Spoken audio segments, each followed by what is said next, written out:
मोक्षमार्गस्य नेतारं वेत्तारं कर्मभूभृताम् ज्ञातारं विश्वतत्त्वानां वन्दे तद्गुणलब्धये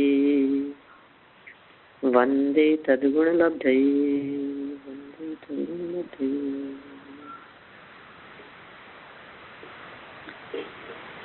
तत्वार्थ सूत्र महाशास्त्र की यह तत्वार्थ राजवार्तिक नामक टीका है। मैं दूसरे अध्याय के 5वें सूत्र के संदर्भ में अपनी चर्चा चल रही थी। औपशमिक, शायिक, शायोपशमिक, औदैहिक और पारिणामिक, ये 5 भाव हैं। इन 5 भावों के भेद पहले बतलाए जा चुके हैं। औपशमिक भाव के 2 भेद, शायिक भाव के 9 भेद, शायोपशमिक भाव के 18 है, औदैहिक भाव के 21 और पारिणामिक भाव के कुल 3 भेद हैं। औपशमिक और क्षायिक भावों के 2 और 9 भेदों की चर्चा पीछे हो चुकी है और यहाँ क्षयोपशमिक भाव के 18 भेद बतलाए गए थे। उन सब के नामों की चर्चा भी हम पिछले स्वाध्याय तक कर चुके हैं। यहाँ तो ऐसी चर्चा चल रही थी कि क्षयोपशम किसे कहते हैं, क्षयोपशम का क्या स्वरूप है। क्षयोपशम की चर्चा करते हुए संभवतः कल की ही क्लास में हमने 2 महत्वपूर्ण बातें देशघाती और सर्वघाती के संदर्भ में देखी हैं। ज्ञानावरणी, दर्शनावरणी, मोहनी और अंतराय, इन 4 घातीय कर्मों की कुल 47 प्रकृतियां हैं और उन 47 कर्म प्रकृतियों में 21 कर्म प्रकृतियां सर्वघाती की और 26 कर्म प्रकृतियां देशघाती की हैं। देशघाती और सर्वघाती इन कर्म प्रकृतियों में कर्म परमाणुओं के समुदाय रूप स्पर्धक पाए जाते हैं। ये स्पर्धक क्या होते हैं? ये वर्गणाओं का समूह है। वर्गणाओं के समूह को स्पर्धक कहते हैं। ऐसा कह सकते हैं अपन, कारमान वर्गणाओं का समूह। और वर्गणाएं क्या होती है कि वर्ग के समूह को वर्गणाएं कहते हैं। वर्ग क्या होते हैं? कुल मिलाकर के कर्म प्रदेश, कर्म परमाणु हैं। उन कर्मों का एक पुंज है, कर्मों का एक समुदाय है, एक ग्रुप है जो स्पर्धक नाम से जाना जाता है। उनमें 2 तरह के स्पर्धक होते हैं। स्पर्धक भी 2 तरह के होते हैं, एक सर्वघाती स्पर्धक और एक देशघाती स्पर्धक। किसमें 2 प्रकार के स्पर्धक पाए जाते हैं? देशघाती प्रकृतियों में। अभी वो प्रकृतियां तो याद रखनी है आपको। देशघाती कर्म प्रकृतियां कौन सी है और सर्वघाती कर्म प्रकृतियां कौन सी है, ये बात तो आपको ध्यान रखनी है। अब ये ध्यान रखने के बाद तदुपरांत देशघाती और सर्वघाती कर्म प्रकृतियों के नाम याद रखने के उपरांत अब ये देखना है कि सर्वघाती की जो 21 कर्म प्रकृतियां थी, वे सर्वघाती की 21 कर्म प्रकृतियां, उन सब में उनके सभी स्पर्धक सर्वघाती ही होते हैं।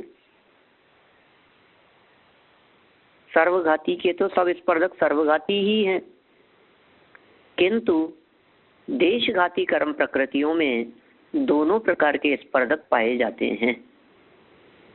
माने देशघाती कर्म प्रकृतियों में देशघाती स्पर्धक और सर्वघाती स्पर्धक दोनों होते हैं।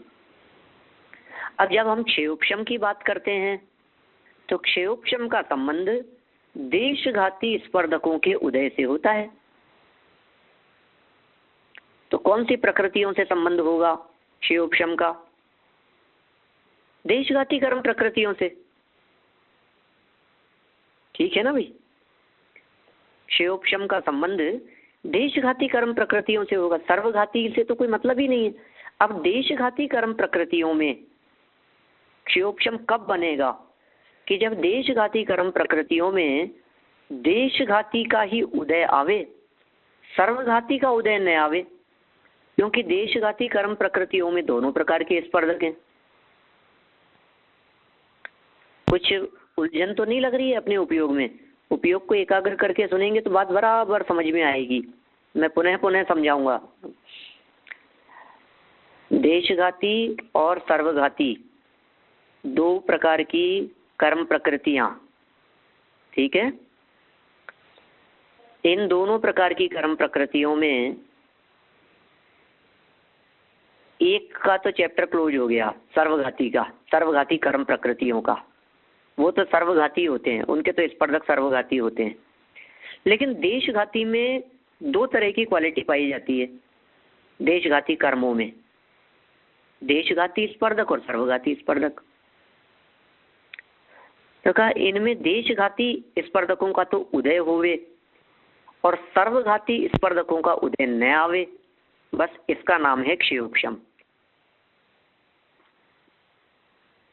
इसी की परिभाषा किस प्रकार कही है कि उदय को प्राप्त सर्वघाती स्पर्धकों का तो क्षय, वर्तमानकालीन सर्वघाती स्पर्धकों का उदयाभावी क्षय और भविष्य काल में उदय में आने योग्य सर्वघाती स्पर्धकों का सद अवस्था रूप उपशम और देशघाती कर्म प्रकृति का है स्पर्धकों का उदय, और ये क्षयोपशम हो गया। देखिए आप, मैं इस बात को थोड़ा सा आगे बढ़ाता हूं 5 नंबर पैराग्राफ से।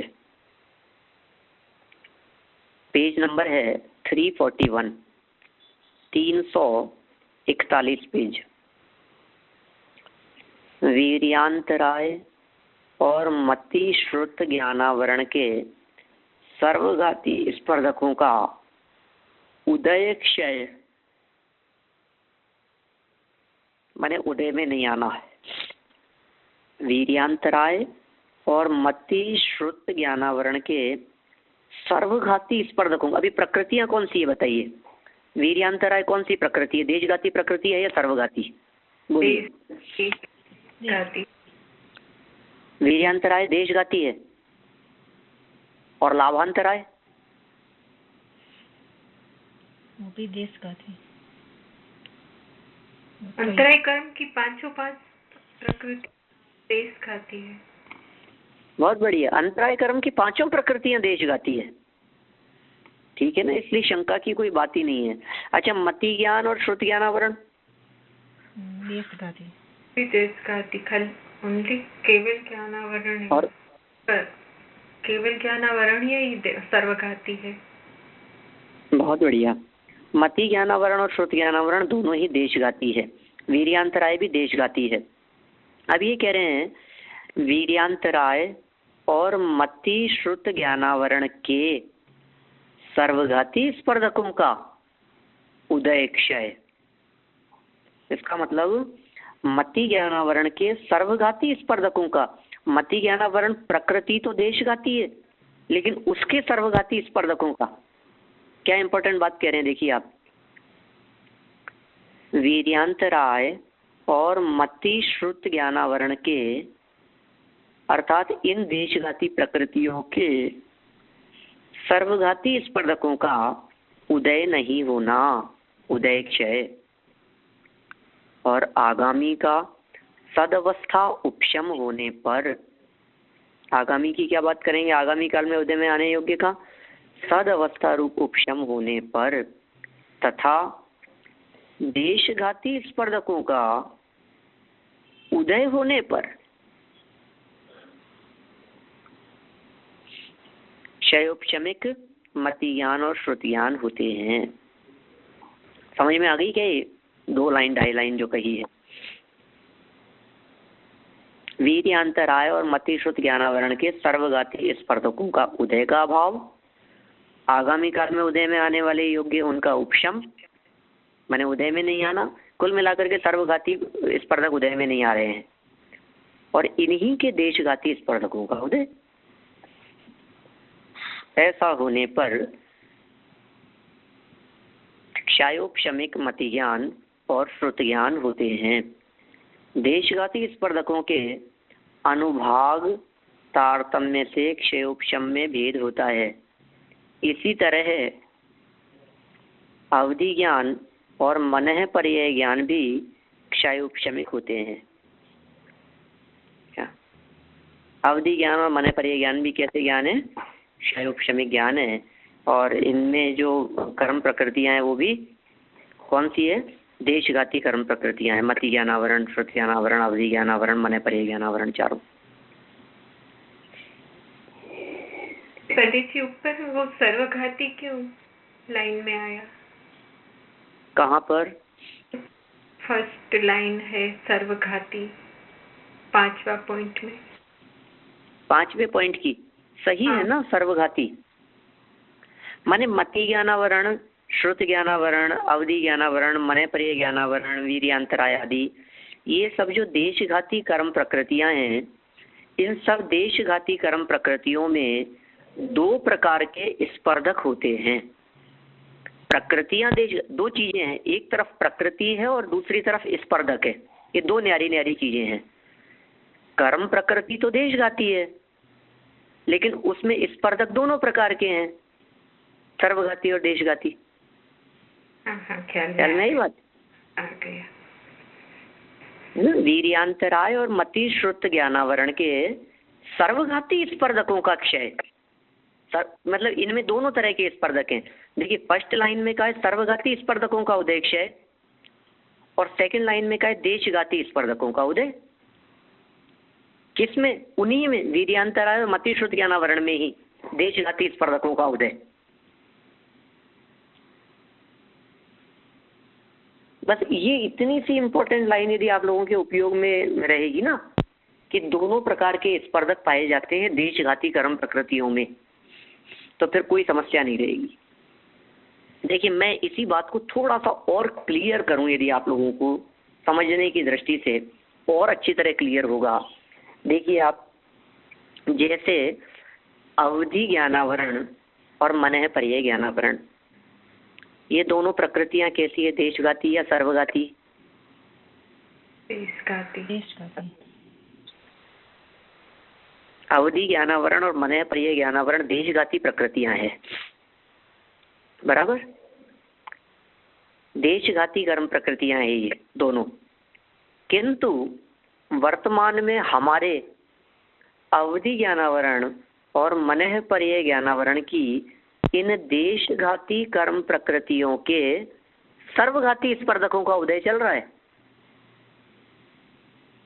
इसलिए क्षयोपशम नहीं है इनका, अपने अभाव ही है।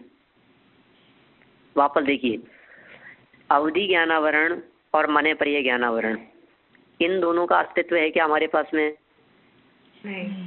नहीं है ना।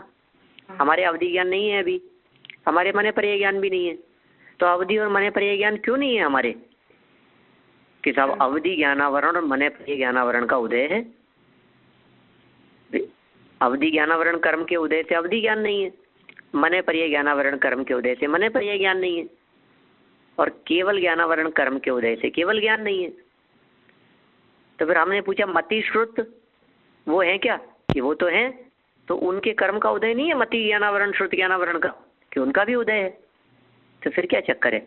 अब देखो, उदय तो मति श्रुत अवधि मन पर्याय केवल ज्ञानावरण, इन 5 आवरणी कर्मों का चल रहा है। ध्यान दीजिएगा, मैं बहुत इंपॉर्टेंट बात कहना चाहता हूँ। मति ज्ञानावरण का भी उदय चल रहा है हमारे, श्रुत ज्ञानावरण कर्म का भी उदय चल रहा है, अवधि ज्ञानावरण का भी उदय चल रहा है, मन पर्याय ज्ञानावरण भी हमारे वर्तमान में उदय में आ रहा है, और केवल ज्ञानावरण भी हमारे वर्तमान में उदय में आ रहा है। ये 5 कर्म हमारे वर्तमान में उदय चल रहा है। लेकिन मति और श्रुत ज्ञानावरण के देशघाती स्पर्धकों का उदय चल रहा है, और बाकी तीनों के सर्वघाती स्पर्धकों का उदय चल रहा है। जिनके सर्वघाती स्पर्धकों का उदय होगा वे पूरी तरह से घात करने वाले होंगे, जिनके देशघाती स्पर्धकों का उदय होगा वे आंशिक घात करने वाले होंगे। अब दूसरे प्रकार से देखिए, मति ज्ञानावरण और श्रुत ज्ञानावरण, इन दोनों के सर्वघाती स्पर्धकों का उदय आ जावे तो जीव जड़ हो जावे।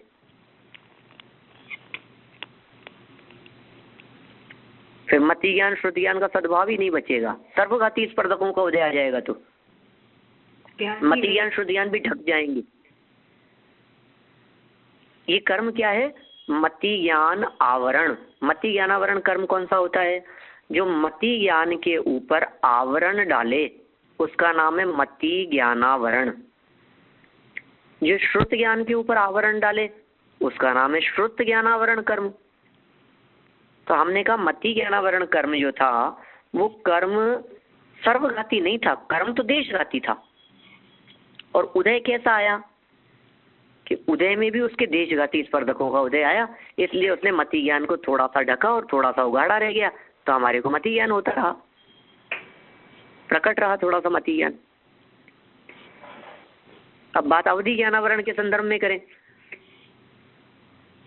अवधि ज्ञान को ढकने वाला कर्म अवधि ज्ञानावरण कर्म कहलाता है, जो अवधि ज्ञान को ढकता है। तो जो कर्म अवधि ज्ञान को ढक रहा है वो अवधि ज्ञानावरण है। अब हमें आपसे पूछना है कि अवधि ज्ञानावरण कर्म हमारे पूरी तरह से ढका है कि थोड़ा बहुत ढका हुआ है? पूरा ही ढका है, पूरी तरह से ढका हुआ है ना। तो इसका मतलब अवधि ज्ञानावरण कर्म ने अवधि ज्ञान का सर्वघात कर दिया, पूरा ही घात कर दिया। अवधि ज्ञानावरण कर्म ने अवधि ज्ञान का सर्व माने पूरा का पूरा घात किया हुआ है अभी एट प्रेजेंट में। अब हमने ये पूछा उसने पूरा घात कैसे कर दिया? वो तो देशघाती कर्म प्रकृति है, पूरा घात कैसे करेगी? अवधि ज्ञानावरण तो देशघाती कर्म प्रकृति है। जो पूरी तरह से घात करे वो सर्वघाती, जो आंशिक घात करे वो देशघाती। अवधि ज्ञानावरण कर्म देशघाती है, इसलिए अवधि ज्ञानावरण कर्म आंशिक घात करना चाहिए। तो थोड़ा बहुत अवधि ज्ञान हमारे भी होना चाहिए। तो कहा नहीं, चक्कर क्या है कि जो देशघाती कर्म प्रकृतियां होती है उनमें सर्वघाती स्पर्धक भी होते हैं। माने वे देशघाती कर्म प्रकृतियां विशेष परिस्थितियों में सर्वघाती की तरह काम करती हैं, पूरी तरह से मार देने का काम करती हैं।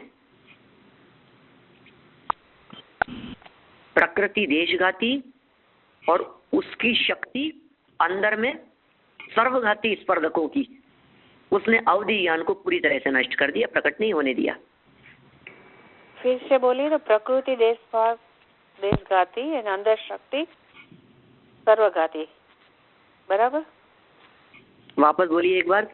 आपने ऐसे बताया ने प्रकृति देशघाती और अंदर शक्ति सर्वघाती। हाँ जी बिल्कुल। देशघाती कर्म प्रकृतियों में दोनों प्रकार की शक्तियां होती है। देशघाती कर्म प्रकृतियों में दोनों प्रकार की शक्ति माने दोनों प्रकार के स्पर्धक होते हैं। देशघाती भी होते हैं और सर्वघाती भी होते हैं। माने देशघाती शब्द का प्रयोग दो अर्थों में किया जा रहा है, कर्म के अर्थ में और स्पर्धक के अर्थ में। सर्वघाती शब्द का प्रयोग भी दो अर्थों में किया जा रहा है, कर्म प्रकृतियों के अर्थ में और स्पर्धक के अर्थ में। ऐसा है। कुछ ख्याल में आया क्या क्या प्रकरण इतनी देर से चल रहा था? हाँ जी। कुछ ना समझ में आया हो तो पूछिए।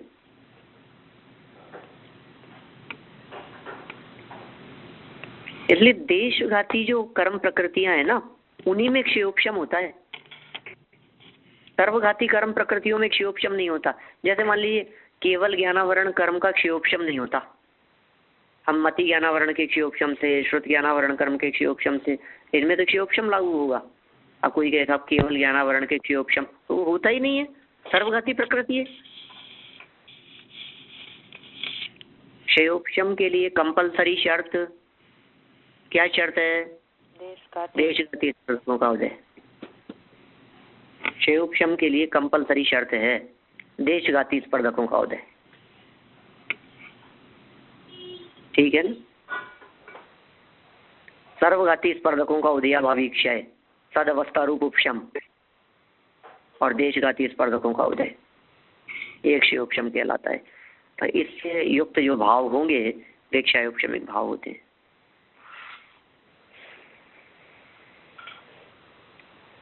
देखिए 6 नंबर पॉइंट, मिथ्यात्व कर्म के उदय से मति अज्ञान, श्रुत ज्ञान और विभंग ज्ञान, ये 3 अज्ञान अर्थात मिथ्या ज्ञान होते हैं। चक्षु दर्शन, अचक्षु दर्शन और अवधि दर्शन, ये 3 दर्शन अपने अपने आवरणों के क्षयोपशम से होते हैं। ठीक है। दान, लाभ, भोग, उपभोग और वीर्य, ये 5 लब्धियां दानांतराय आदि के क्षयोपशम से होती हैं। और ये सब क्षयोपशम बतला दिए इन्होंने। जैसे ऐसे कर्म का क्षयोपशम होगा तो ऐसे ऐसे भाव होंगे इनके। क्षयोपशम के जो 18 भेद कहे हैं, इन सब में एक कर्म प्रकृतियों का इसी प्रकार का क्षयोपशम पाया जाता है।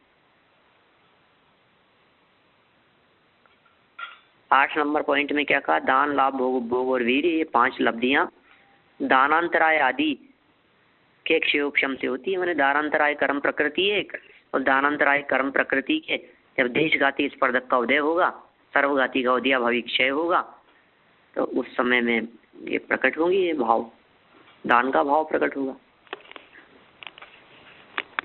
कितनी गजब परिस्थिति बतला रहे हैं। किसी जीव को दान का भाव कब आता है, किसी जीव को दान का भाव कब नहीं आता है, क्या स्थितियां बनेगी? दान का भाव कब आता है उसे? दानांतराय कर्म का क्षयोपशम होने पर। दानांतराय कर्म का क्षयोपशम कब होता है? कि दानांतराय कर्म की सर्वघाती स्पर्धकों का उदयाभावी क्षय, आगामी काल में उदय में आने योग्य का सदवस्था रूप उपशम, और उन्हीं दानांतराय कर्म प्रकृति के देशघाती स्पर्धकों का उदय होने पर ये परिस्थिति बनती है।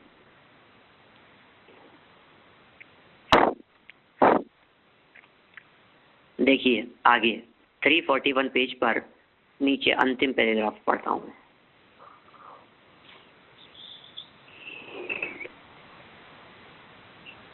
अनंतानुबंधी 4 कषाय,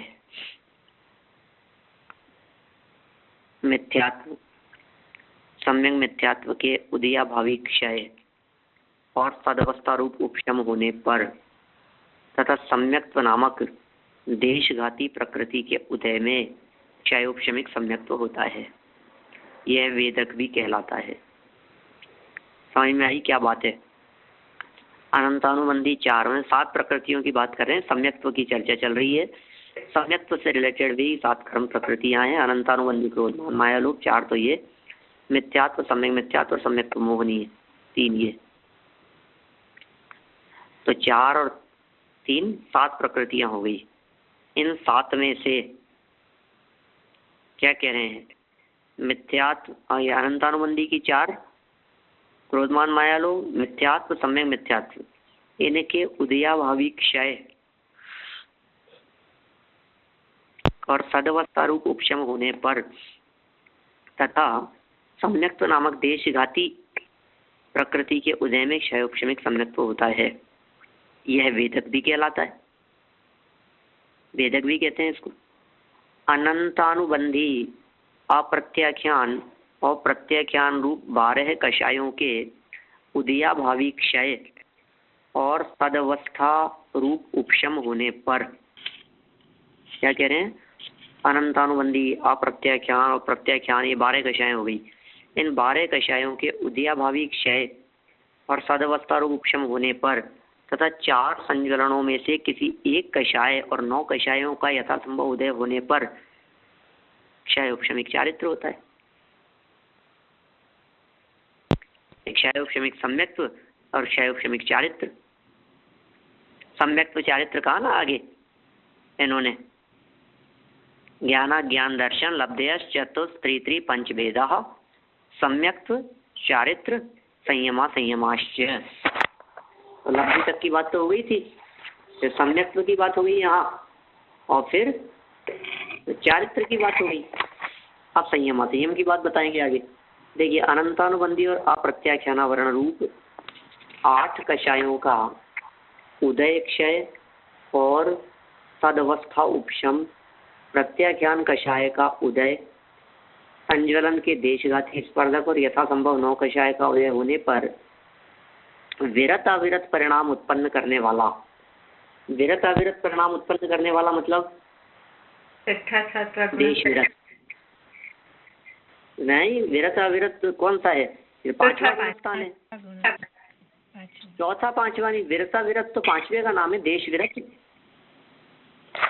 अकेला 5वां है भाई। 6वें का नाम क्या है? अप्रमत न प्रमत, प्रमत प्रमत्त। और 7वें का नाम अप्रमत, अप्रमत्त। और 5वें का नाम देश विरत, देश विरत है ना। तो विरत अविरत कौन है? कि विरत व्रति भी और अव्रति भी, पंचम गुणस्थान वाला। विरत अविरत ये 2 गुणस्थान नहीं है, अकेला एक ही है, ये 5वां गुणस्थान। अकेले एक ही गुणस्थान की बात कर रहे हैं। यहाँ व्रत रूप अवस्था भी होती है और यहाँ अविरत रूप अवस्था भी होती है, उस गुणस्थान का नाम 5वां गुणस्थान है। कब होता है ये भाव, ये क्षयोपशमिक भाव कब होगा? संयमा संयम को क्षयोपशमिक भाव क्यों कहा? सम्यक्त्व और चारित्र को क्षयोपशमिक भाव में क्यों शामिल किया गया?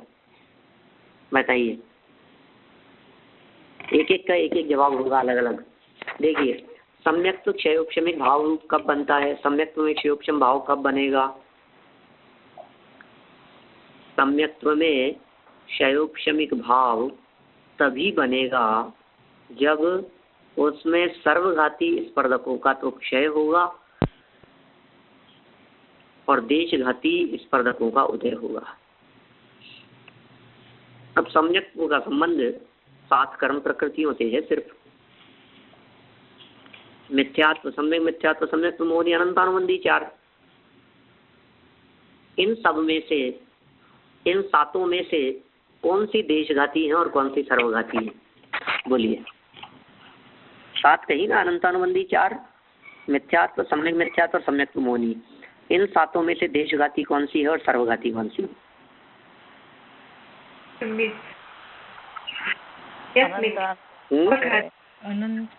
अनंतानुबंधी मिथ्यात्व और सम्यक मिथ्यात्व वो सर्वघाती है, और जो सम्यक है वो देशघाती है।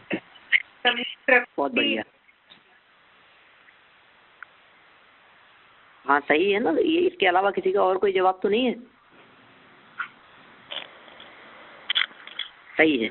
इन 7 में से 6 प्रकृतियां सर्वघाती और 1 अकेली प्रकृति देशघाती है।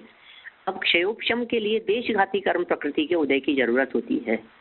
इसका मतलब वह सम्यक्त्व, जिस सम्यक्त्व में इन 6 कर्म प्रकृतियों का तो उदय न होवे और देशघाती कर्म प्रकृति अर्थात सम्यक्त्व मोहनीय, सम्यक्त्व प्रकृति मिथ्यात्व, उसका उदय होवे,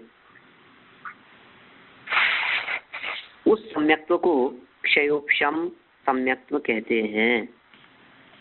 पंडित जी, क्षयोपशमिक सम्यक्त्व। हाँ जी बोलिए। जब आप बोल रहे हैं कि देशघाती प्रकृति का उदय होना जरूरी है क्षयोपशमिक सम्यक्त्व के लिए, तो देशघाती प्रकृति के देशघाती स्पर्धकों का उदय होना चाहिए ना? बहुत बढ़िया, बहुत बढ़िया, बहुत प्रसन्नता हुई है आपसे ये बात सुनकर। सही कह रहे हैं आप, बिल्कुल ऐसा ही है। अच्छा, ओके। बहुत अच्छा आपने, हाँ बहुत अच्छा जवाब दिया आपने, अच्छी बात सामने रखी वापस। जब हम ये कहते हैं कि देशघाती का उदय होना चाहिए तो उसका अर्थ है देशघाती कर्म प्रकृतियों में भी देशघाती स्पर्धकों का उदय होना चाहिए। हाँ बराबर। क्योंकि देशघाती कर्म प्रकृतियों में दोनों प्रकार के स्पर्धक होते हैं, सर्वघाती भी और देशघाती भी। तो देशघाती कर्म प्रकृतियों के देशघाती स्पर्धकों का उदय। मैं जान सकता हूँ किसने जवाब दिया, कौन बोले थे? मेरा नाम आशा है। बहुत बढ़िया। कहाँ से हैं आप? Dover, Delaware. अमेरिका में डोवर, डेलावेयर स्टेट है। वॉशिंगटन के बाजू में है, नजदीक है, डोवर डेलावेयर। ठीक, बहुत बढ़िया, बहुत अच्छा जवाब था आपका, बहुत अच्छी बात है। आगे बढ़ते हैं। देखिए अपन अभी हमने ये सम्यक्त्व में इस बात को लागू किया है। अब चारित्र की अपेक्षा से देखिए क्षयोपशमिक चारित्र कब बनेगा। तो क्षयोपशमिक चारित्र के लिए क्या बात देखनी पड़ेगी अपने को। चारित्र के लिए तो अनंतानुबंधी, अप्रत्याख्यान, प्रत्याख्यानावरण, ये तो 3 प्रकार की कर्म प्रकृतियां तो एक हैं, और संज्वलन, सारी कर्म प्रकृतियों की बात करनी पड़ेगी चारित्र के संदर्भ में। चारित्र मोहिनी की सभी कर्म प्रकृतियों की चर्चा होगी। हाँ जी। तो चारित्र मोहिनी कर्म की प्रकृतियां कौन कौन सी है। अनंतानुबंधी, अप्रत्याख्यानावरण, प्रत्याख्यानावरण, संज्वलन और हास्य आदि 9। ये कुल 25 कर्म प्रकृतियां ऐसी है जो चारित्र मोहिनी की प्रकृतियां हैं। ठीक है, इन चारित्र मोहिनी की कर्म प्रकृतियों में हमारे को देखना है क्षयोपशमिक चारित्र। अब क्षयोपशमिक चारित्र कब बनेगा। तो इसमें सर्वघाती का तो उदय होना नहीं चाहिए। तो सर्वघाती कौन कौन सी है। तो अनंतानुबंधी, अप्रत्याख्यानावरण और प्रत्याख्यानावरण, ये 3 तो सर्वघाती है। इनमें 3 मतलब 12 प्रकृतियां। ये 12 प्रकृतियां सर्वघाती की हैं। और बाकी की जो प्रकृतियां हैं माने 4 प्रकार की संज्वलन और हास्य आदि 9, वे प्रकृतियां देशघाती कर्म प्रकृतियां हैं।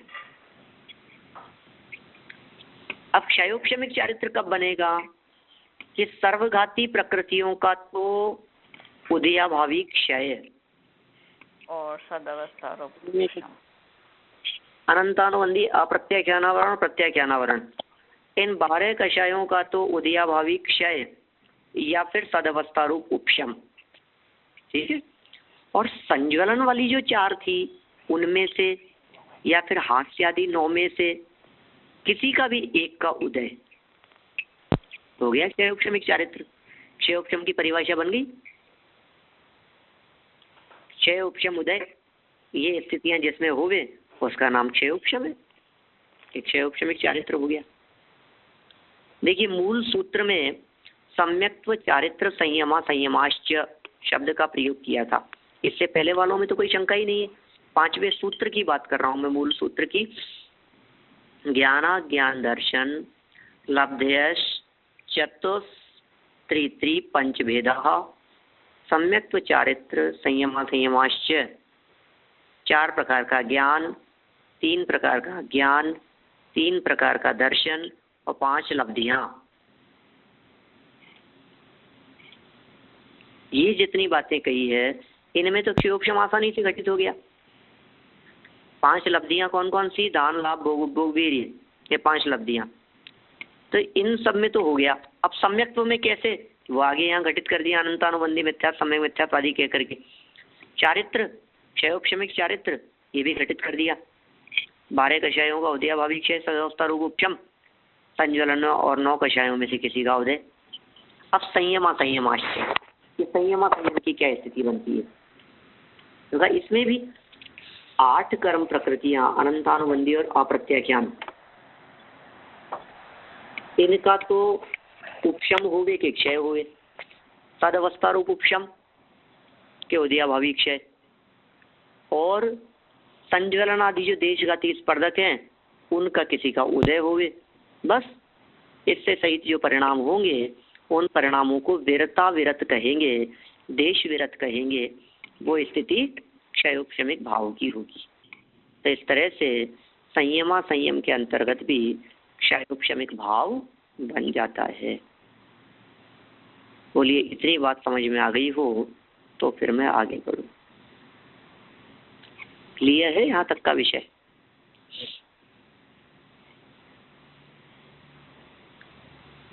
यहाँ क्या है एक्चुअल में, इस पूरे प्रकरण में जो ये भेद बतलाए जा रहे हैं, इन भेदों के साथ साथ उन सभी भेदों में उस भाव की सिद्धि किस प्रकार होती है ये भी प्रकरण दिया जा रहा है। माने समझिए आप 18 भेद बतलाए। 18 भेदों के अंदर से एक मति ज्ञान को क्षयोपशमिक भाव कहा। तो मति ज्ञान क्षयोपशमिक भाव क्यों है ये क्लियर होना चाहिए। श्रुत ज्ञान, अवधि ज्ञान, मने पर्याय ज्ञान क्षयोपशमिक भाव क्यों है? किस वजह से है ये क्षयोपशमिक भाव? देखा, ये क्षयोपशमिक भाव इसलिए है क्योंकि इसमें क्षयोपशमिक भाव की परिभाषा घटित हो जाती है। क्षयोपशमिक भाव की परिभाषा क्या है? वो परिभाषा तो परमानेंट परिभाषा है क्षयोपशमिक भाव की, सब जगह लागू होगी, जीवन भर काम आएगी ये परिभाषा क्षयोपशमिक भाव की। हमेशा याद रखना इस परिभाषा को। गुणस्थान विवेचन पढ़ाते समय भी मैंने बहुत बार इस परिभाषा की तरफ आप लोगों का ध्यान आकर्षित किया था। जहाँ वर्तमान कालीन सर्वघाती स्पर्धकों का उदयाभावी क्षय, आगामी काल में उदय में आने योग्य सर्वघाती स्पर्धकों का सद अवस्था रूप उपशम और वर्तमान कालीन देशघाती स्पर्धकों का उदय, बस ये 3 कंडीशन है जिनमें क्षयोपशम घटित होता है। और इनसे युक्त जो भाव होंगे ये क्षयोपशमिक भाव कहलाएंगे।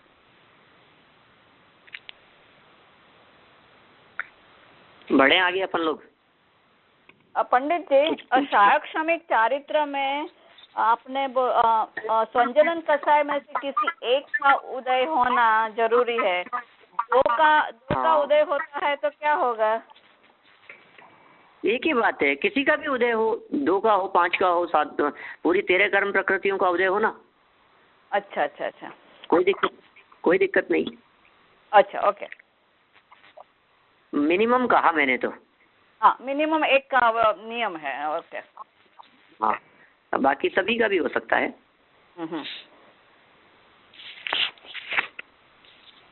चलिए आगे बढ़ते हैं अपन अब 9 नंबर पैराग्राफ, पेज नंबर है 342, 342 पेज पर। क्षयोपशमिक संगित्व भाव 9 इंद्रिया वर्ण के क्षयोपशम के कारण मति ज्ञान में अंतर्भूत हो जाता है। जो ये बहुत मार्मिक बात इन्होंने यहाँ कही है। कोई व्यक्ति ये कहे क्षयोपशमिक संगित्व, एक क्षयोपशमिक संगित्व क्या चीज है? ये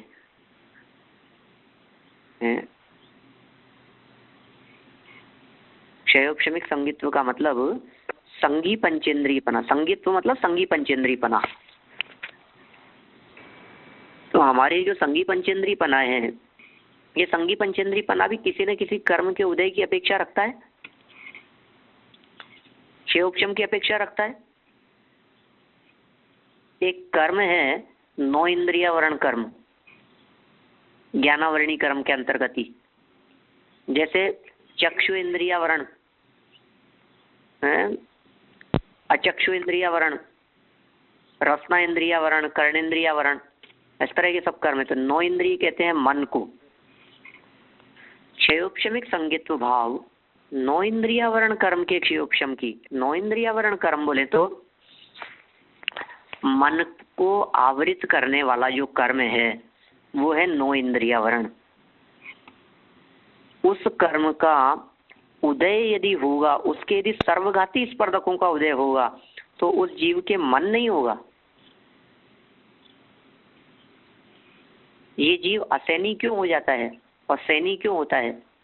तो कहा 9 इंद्रिया वर्ण कर्म के सर्वघाती स्पर्धकों का उदय होने से ये असैनी हो जाता है, असंगी हो जाता है। और 9 इंद्रिया वर्ण कर्म के अर्थात मन को आवृत करने वाले कर्म के जब देशघाती स्पर्धकों का उदय होता है तो ये जीव संगी पंचेंद्रिय हो जाता है, मन वाला हो जाता है। तो ये कह रहे हैं फिर ये जो है 9 इंद्रिय वर्ण कर्म, इसको क्षयोपशम भाव में क्यों नहीं शामिल किया? इसका भी क्षयोपशम होता है ना, इसको भी क्षयोपशम भाव में शामिल करके क्षयोपशम भाव की संख्या 18 के स्थान पर 19 हो जानी चाहिए थी। तो इन्होंने कहा ये जो क्षयोपशम भाव है, जिसे आप 9 इंद्रिया वर्ण कह करके पुकार रहे हैं, ये क्षयोपशम भाव मति ज्ञान में अंतर्भूत हो जाता है। 4 प्रकार के ज्ञान कहे ना क्षयोपशम भाव में, 4 ज्ञान 3 अज्ञान। तो 4 ज्ञान में पहला ज्ञान है मति ज्ञान। उस मति ज्ञान में ही मैंने मति ज्ञान के क्षयोपशम की जब चर्चा की जाएगी तो मति ज्ञान के क्षयोपशम की चर्चा में ही उस बात को गर्भित कर लिया जाएगा, वो बात समाहित हो जाएगी। 9 इंद्रियावरण वाली, चक्षु इंद्रियावरण वाली, है ना। रसना इंद्रियावरण कर्म के क्षयोपशम से रसना का ज्ञान होता है। अब ये सारी बातें लागू होगी, समझिए आप, जब इन कर्म प्रकृतियों के सर्वघाती स्पर्धकों का उदय होता है तो उस संबंधी ज्ञान नहीं हो सकता। किसी व्यक्ति के कर्ण नहीं है, इसका मतलब कर्ण इंद्रियावरण कर्म के सर्वघाती स्पर्धकों का उदय है, तो वो जीव 4 इंद्रिय है। ये जीव 3 इंद्रिय कब होता है? 3 इंद्रिय कब होगा ये जीव? जब इसके चक्षु इंद्रियावरण कर्म के सर्वघाती स्पर्धकों का उदय हो, कर्ण इंद्रियावरण कर्म के सर्वघाती स्पर्धकों का उदय हो, और 9 इंद्रियावरण ज्ञानावरणी कर्म के सर्वघाती स्पर्धकों का उदय हो, तो मन भी नहीं होगा, कर्ण भी नहीं होगा, चक्षु भी नहीं होगा, और ये जीव 3 इंद्रिय पर्याय में जाकर जन्म लेगा। ऐसा लागू करना इस चीज को। ये जीव 2 इंद्रिय कब होगा? जब इसके घ्राणेन्द्रियावरण कर्म के भी सर्वघाती स्पर्धकों का उदय हो, तो घ्राणेन्द्रिय का घात हो जाएगा इसके। ख्याल में आ रही है बात? अच्छा। इसी तरह से रसना इंद्रिय के भी सर्वघाती स्पर्धकों का उदय हो तो रसना की भी प्राप्ति नहीं होगी। तो फिर कोई व्यक्ति ये बात कहे तो फिर तो इस जीव के कभी कदाचित स्पर्शन इंद्रियावरण कर्म के भी सर्वघाती स्पर्धकों का उदय आवे, कि बोले वो नहीं आता कभी भी। स्पर्शन इंद्रिय संबंधी मति ज्ञानावरण कर्म के देशघाती स्पर्धकों का ही उदय होगा, उसके भी सर्वघाती स्पर्धकों का उदय आ जाएगा, तो फिर जीव जड़ हो जाएगा।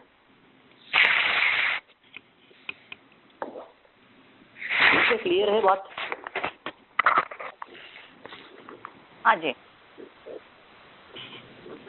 देखिए आगे बढ़ते हैं अपन। सम्यक मिथ्यात्व यद्यपि दूध पानी की तरह उभयात्मक है, फिर भी सम्यक्त्वपना उसमें विद्यमान होने से सम्यक्त्व में अंतर्भूत हो जाता है। क्या कहा? सम्यक मिथ्यात्व यद्यपि दूध पानी की तरह है, उभयात्मक है, दोनों है, सम्यक मिथ्यात्व में दूध पानी की तरह, फिर भी सम्यक्त्वपना विद्यमान होने से उसको हमने सम्यक्त्व में ही अंतर्भूत कर लिया, सम्यक्त्व में ही शामिल कर लिया। योग का वीर्य लब्धि में अंतर्भाव हो जाता है। योग का किसमें? वीर्य लब्धि में। दान लाभ भोग उपभोग वीर्य 5 लब्धियां कही ना, तो योग का सद्भाव उसमें हो जाता है। अथवा च शब्द से इन भावों का ग्रहण हो जाता है। माने कोई व्यक्ति इस प्रकार की शंका करे कि साहब योग भी तो क्षयोपशमिक दिखाई दे रहा है, सम्यक मिथ्यात्व अवस्था जो दिखाई देती है उसको तीसरे गुणस्थान को भी तो आप उसमें ले सकते हैं। तो कहा हमने सम्यक मिथ्यात्व को तो सम्यक्त्व में गर्भित कर लिया, योग को हमने वीर्य शक्ति के अंतर्गत गर्भित कर लिया। जो दान लाभ भोग वीर्य 5 लब्धियां थी उनमें उसका अंतर्भाव हो गया। और फिर भी यदि आपको ग्रहण करना ही है तो च शब्द और दिया है सूत्र में, इस तरह का च अक्षर दिया ना अंत में, सम्यक चारित्र संयमा संयमाश च, उस च में आप अन्य का भी ग्रहण कर सकते हैं। पंचेंद्रियत्व समान होने पर भी, पंचेंद्रियत्व समान होने पर भी जिसके संगी जाति नाम कर्म के उदय 9 इंद्रियावरण का क्षयोपशम होता है वही संगी होता है, अन्य नहीं। इस बात को मैं अभी क्लियर कर चुका हूँ। पुनः देख लीजिए, बहुत महत्वपूर्ण वाक्य इन्होंने यहाँ कह दिया है। कोई जीव है पंचेंद्रिय है, कोई समझ लीजिए आप सर्प है, वो पंचेंद्रिय है और हम भी पंचेंद्रिय हैं, तो पंचेंद्रियत्व तो समान है, लेकिन फिर भी संगी जाति नाम कर्म के उदय के साथ में, ये नाम कर्म के उदय के साथ में 9 इंद्रियावरण का क्षयोपशम होगा उसके, ये जरूरी है, तभी वो संगी होगा, अन्य व्यक्ति संगी नहीं हो सकता। मनों इंद्रिया वर्ण कर्म के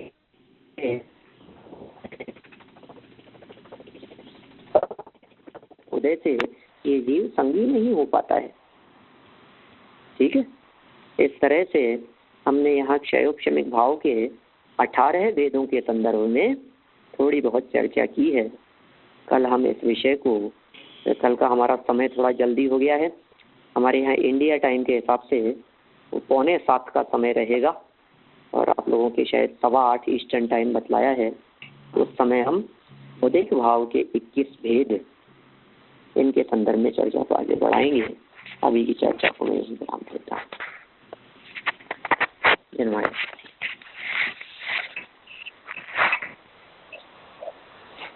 जा वाणी के ज्ञान ते तुझे लोकालोक, सो वाणी मस्तक नमो सदा देत हूँ धूक, सदा देत हूँ धूक।